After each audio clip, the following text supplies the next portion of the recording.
Hi, I'm Simon Doull and welcome to Kiwi Bred. This week brought to you by the Fell families of Fairdale and Goodwood Stud.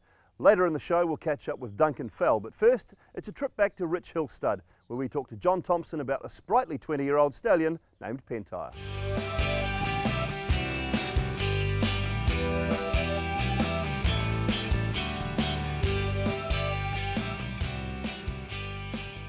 Well, John, Pentire commenced his stallion duties here in 1997. He's had tremendous success as a stallion. What is his appeal? I guess the biggest thing about Pentire is his versatility. I mean, he was a very fast horse himself. He won his maiden over 6 furlongs and he was group placed over 1,200 metres, but he also won the King George, England's premier weight for aged event, over 2,400, and he's imparted that into his progeny. I mean, we've all seen the likes of Recurring win the Railway and Mufasa win the Telegraph, and then we've seen Pentine win the Auckland Cup and Excellent win the Derby and been placed in the Melbourne Cup. So, yeah, I guess the key thing about Pentire is his tremendous versatility. And here's Excellent down the outside. Chevelle de Troyes, Excellent ranged up on the outside. Oh, he is a superstar. Excellent at his third start, wins the Mercedes Derby. Brilliant win. Out wide, Recurring about to let down from G.I. Jayne across the track now, and Recurring, and look at the Deckham dive through on the inside and out wide G.I. Jayne,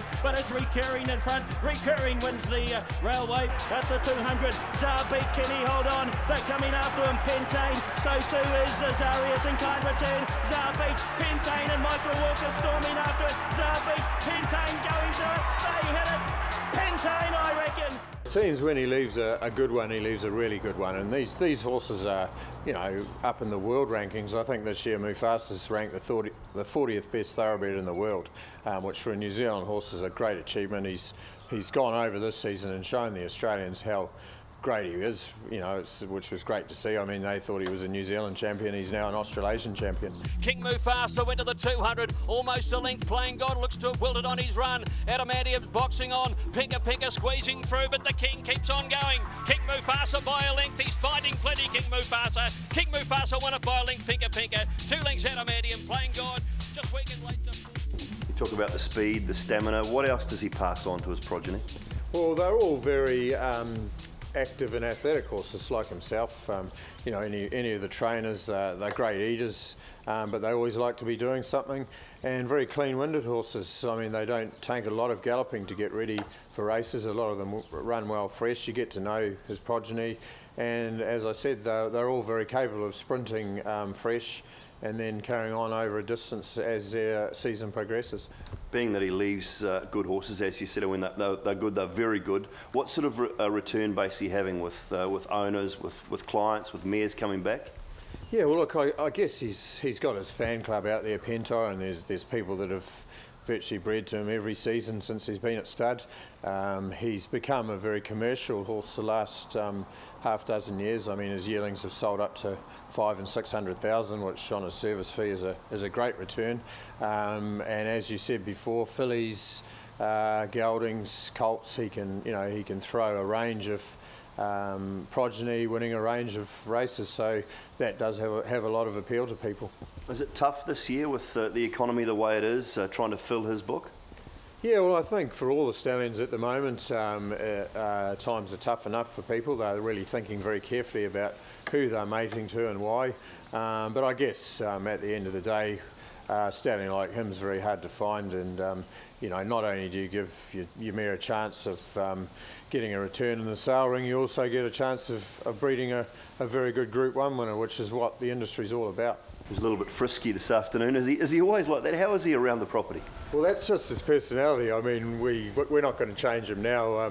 I suppose he's king of the castle around here, and we call him the big little horse. I mean, he's not an overly big horse, as you can see, but he's just got tremendous personality and tremendous presence, and that's always appealed to the breeders and always appealed to people that have brought his yearlings.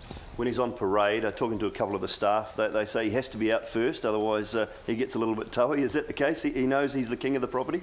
Yeah, I think so, Simon. He just likes to be number one, and I guess he deserves to be. 20 years old on the 1st of August this year. Is he beginning to show his age at all, do you think? Well, I can't see it actually. He's a little bit like myself, you know. But no, he's fit and well, and he's always been very fertile and virile. So obviously we'll have to face the time in the future when you know, he'll start slowing up. But at the moment, while he's still going so well, it's great for the whole industry.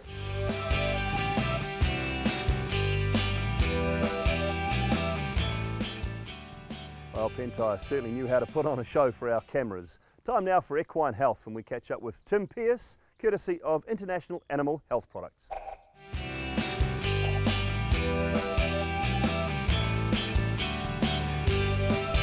Tim, today we're talking about the treatment of open wounds in racehorses and in thoroughbreds in general. When you're looking at a wound for the first time, how do you assess what you're seeing in front of you? Well, Jane, it's very important to see, you know, how long the wound's been there for a starter. It gives you a bit of a heads up as to, you know, what other things could be going on behind the scenes. I think where it is on the horse's body is really, really important, and lower down the limb there's some very, very important structures to be sure they're not punctured or damaged. For example, at the back of the fetlocks and of front and back legs, around the hocks, there are a lot of very important structures, such as the tendon sheaths.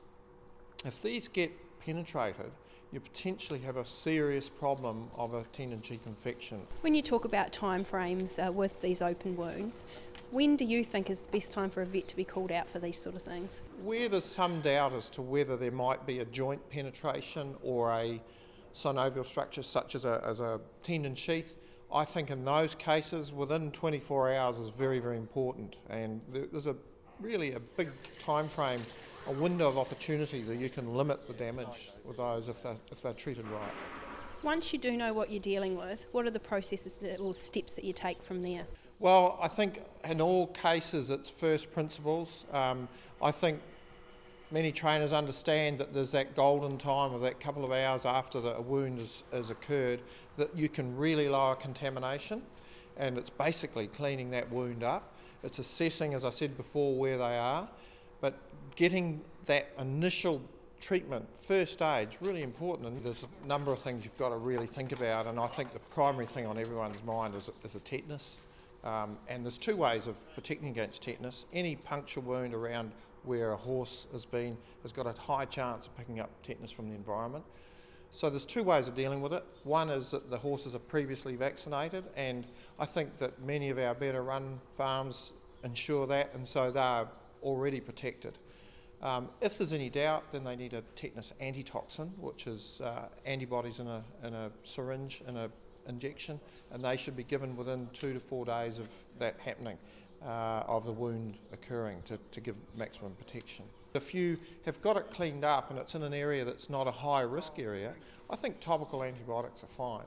You know, antiseptic creams, good clean bandaging is fine. But if there is some doubt as to whether there might be some important structures damaged, well then antibiotics, broad spectrum antibiotics, are really quite a help. You do speak about bandaging. How important is it once you've cleaned the wound out to have that protection over it with a bandage? Well, it's very important because in many of these environments are dusty or muddy or dirty. So that's basically, once you're clean on the inside, we're stopping recontamination. That's very important. The other thing, as most people are aware, horses' limbs basically have, once they're swollen, very, very difficult to get, you know, the swelling out of a horse's limb. It's basically skin and bone and a little bit of very, very basic tissue around it. So if you can limit the amount of swelling in that with a bandage first up, you're giving yourself a fighting chance of keeping a nice, great healing wound without a big fat leg for a long time. I think that, you know, horses' legs, once they're swollen, don't have the capacity to get rid of all that extra exudate around a wound site, and it's really, really critical. If you can do that first aid and get that first pressure on it, you're giving yourself a much better chance of getting a good result.